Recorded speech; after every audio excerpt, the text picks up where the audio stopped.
নমস্কার বন্ধুরা, আপনাদের সকলকে স্বাগত জানাই আমার চ্যানেল নবান্নের সমাহারে। আজ আবারও আপনাদের জন্য নিয়ে হাজির হয়েছে একদম নতুন একটা রেসিপির ভিডিও। আজকে আমি বানাতে চলেছি আপনাদের জন্য একটা দারুণ রেসিপির ভিডিও। সামনেই আসছে পৌষ সংক্রান্তি, সেজন্য ভাবলাম এই রেসিপিটা আমি আপনাদের সাথে আজকে শেয়ার করি। আজকে আমি আপনাদের সাথে শেয়ার করতে চলেছি বিউলির ডালের মালপোয়া, যেটা বানানো খুবই সহজ আর খেতেও হয় খুবই সুস্বাদু। একদম অল্প উপকরণ দিয়ে কিন্তু এটা তৈরি হয়ে যায়। তাহলে চলুন বেশি কথা না বাড়িয়ে দেখে নেওয়া যাক কীভাবে এই রেসিপিটা বানাচ্ছি। আর আমি যা যা উপকরণ দিচ্ছি আপনারাও যদি সেভাবেই বানান, ঠিক যেভাবে দেখাচ্ছি, তাহলে আপনাদের মালপোয়াগুলো কিন্তু খুব ভালোভাবে ফুলবে আর খুবই নরম হবে। দেখুন আমি এইভাবে বানিয়ে নিয়েছি, কতগুলো সুন্দরভাবে ফুলে উঠেছে। এবার আমি আপনাদেরকে শেয়ার করব কিভাবে আমি এইভাবে ফুলকো ফুলকো মালপোয়া বানিয়েছি। তাহলে চলুন বেশি কথা না বাড়িয়ে আজকের এই দুর্দান্ত বিউলির ডালের মালপোয়া রেসিপিটা শুরু করা যাক। এই রেসিপিটা বানানোর জন্য এখানে আমি 1 কাপ মেজারিং কাপের 1 কাপ বিউলির ডালকে 4-5 ঘন্টা আগে থেকে ভিজিয়ে নিয়েছিলাম। ভালোভাবে ভিজে যাবার পর একটা পেস্ট আমি দেখুন তৈরি করে নিয়ে চলে এসেছি।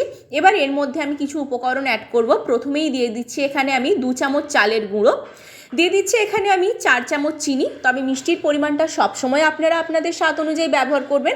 এবার চিনিটা দিয়ে দেওয়ার পর এখানে আমি ব্যবহার করছি 1/2 চামচ গোটা মৌরি। এবার এর মধ্যে আমি দিয়ে দিচ্ছি কিছুটা পরিমাণ গ্রেট করা নারকেল কোড়া, যেটা হয় আপনারা নারকেল কোড়াও ব্যবহার করতে পারেন, তবে এখানে আমি গ্রেট করে নিয়েছিলাম একটু। এবার এই সমস্ত উপকরণকে খুব ভালো করে আমি এখানে মিশিয়ে দিচ্ছি। আর এখন আমি নুনটা ব্যবহার করব না, নুনটা আমি একটু পরে ব্যবহার করব। এখানে আমি জল দিয়ে মেখে নিচ্ছি, আপনারা চাইলে কিন্তু দুধ দিয়েও মেখে নিতে পারেন। এবার ভালো করে একটা ঘন ব্যাটার আমি তৈরি করে নিচ্ছি। অতিরিক্ত ঘন করব না, আবার অতিরিক্ত পাতলা করব না। দেখুন এবার এর মধ্যে দিয়ে দিচ্ছি স্বাদ মতো নুন, আর দিয়ে দিচ্ছি একটু হলুদ ফুড কালার। আমি এখানে পাউডার হিসেবে ফুড কালারটা ব্যবহার করেছি, লিকুইডও কিন্তু কিনতে পাওয়া যায়, আপনারা চাইলে লিকুইডটাও ব্যবহার করতে পারেন।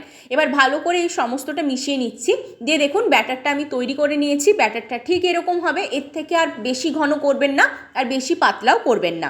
এবার এটাকে আমি সাইডে রেখে দিচ্ছি। অপরদিকে আমি গ্যাস জ্বালিয়ে কড়াই বসিয়ে দিয়েছিলাম, তার মধ্যে সাদা তেল বসিয়ে দিয়েছিলাম যাতে ভালোভাবে গরম হয়ে যায়। এই অবস্থায় আমি হাই ফ্লেমে কিন্তু তেলটা গরম করে নিয়েছি। এবার দেখুন তেলটা খুব ভালোভাবে গরম হয়ে গেছে। এবার যে মালপোয়াগুলো আমি ব্যাটারটা তৈরি করেছিলাম মালপোয়ার, সেখান থেকে হাতা মেপে 1 হাতা মতো আমি দিয়ে দিলাম। এবার খুব ভালোভাবে আমি সাইড থেকে এইভাবে তেলটা একটু ছিটিয়ে ছিটিয়ে দিচ্ছি। আপনারা দেখতেই পাচ্ছেন যে কত সুন্দরভাবে মালপোয়াটা ফুলে উঠছে, দেখুন কত দুর্দান্তভাবে। এইভাবে কিন্তু সাইড থেকে একটু তেলটা ছিটিয়ে ছিটিয়ে দেবেন, দেখবেন খুব সুন্দরভাবে কিন্তু মালপোয়াটা ফুলে উঠবে। দেখুন ফুলে উঠেছে। এবার এটাকে আমি উল্টে দিলাম। একই রকমভাবে এই দিকটাকেও আমি করে নেব। এখানে কিন্তু আমি যা যা উপকরণ ব্যবহার করেছি, যেভাবে করেছি আপনারাও যদি করেন, আপনারা যে মালপোয়াগুলো বানাবেন সেগুলো কিন্তু এরকমভাবেই ফুলবে আর নরম হবে। দেখুন একটা হয়ে গেছে, আমি তুলে নিয়ে রেখে দিচ্ছি একটা পাত্রের মধ্যে। আর অবশ্যই তেলটা ঝরিয়ে নিচ্ছি, কারণ অনেকটাই তেল থাকে এর মধ্যে। এবার এটাকে নামিয়ে নিলাম। এবার আবারও ওই তেলের মধ্যে হাতা মেপে 1 হাতা আমি ব্যাটারটা দিয়ে দিচ্ছি। দিয়ে একই রকমভাবে সাইড থেকে তেলটা ছিটিয়ে ছিটিয়ে নিয়ে প্রত্যেকটা মালপোয়া তৈরি করে নিচ্ছি। প্রত্যেকটা মালপোয়া তৈরি করে নিয়ে আমি আপনাদের সাথে একদম শেয়ার করছি।